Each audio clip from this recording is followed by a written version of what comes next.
Hi, my name is Emily Dorsey, and this is my YouTube reflection number 2 for citizen leadership.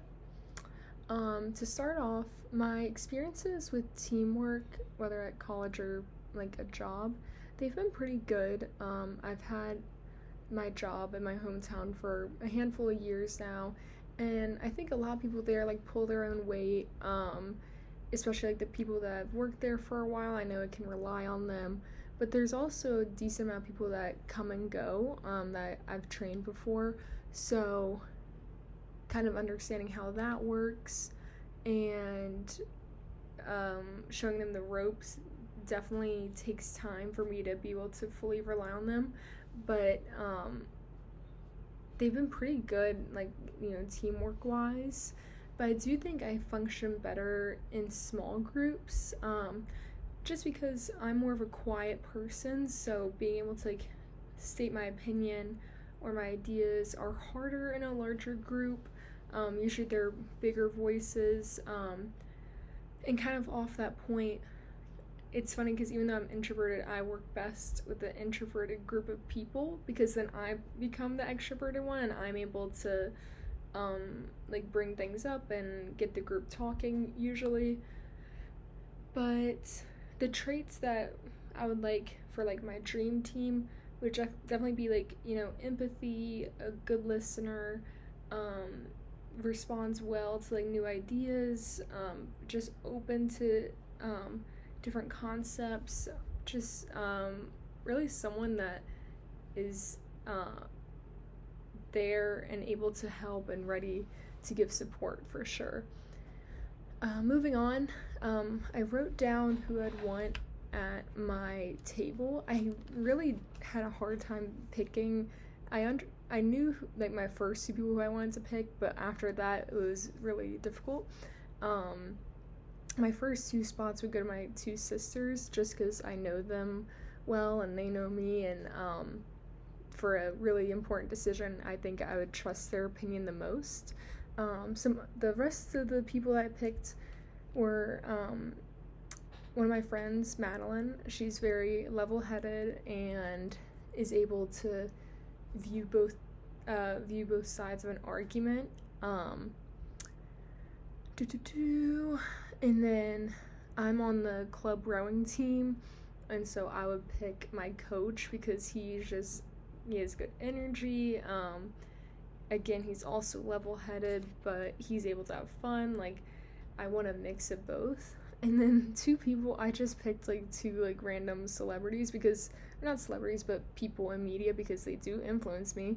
Hank Green and Brittany Broski, and it sounds crazy, but obviously Hank Green is like super smart, but they're both very just intellectual people, and media influences us every day, and they influence me for sure.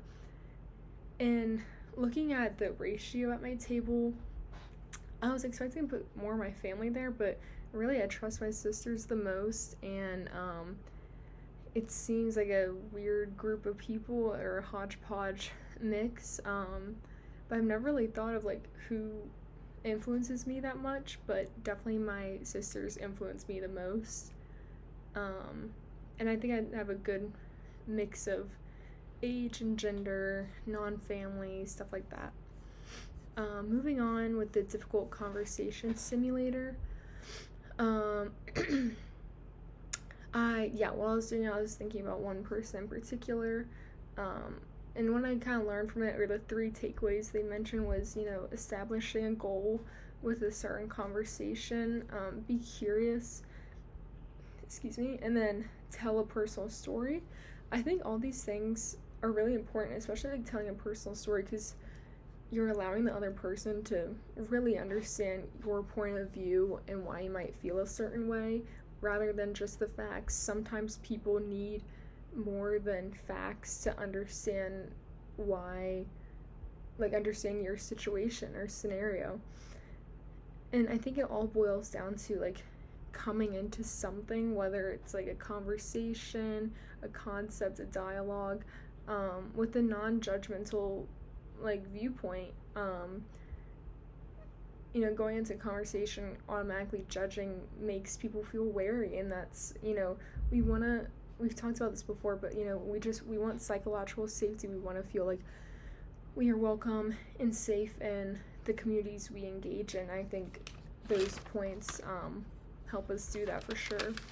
And then moving on to the active citizen reflection, I think I'm a conscientious citizen, and some of the things they listed was direct service, ongoing education, community involvement, and then daily reflection tied to service. I think all those things represent me because I've been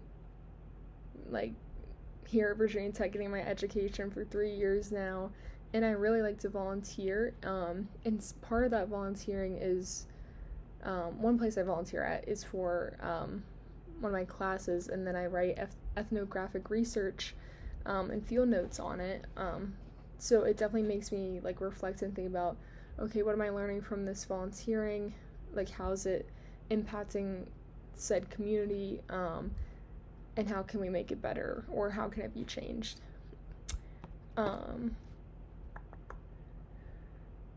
it also has just taught me more about how to be an engaged leader in different communities and how to, interact with different groups of people. And then lastly, community mapping.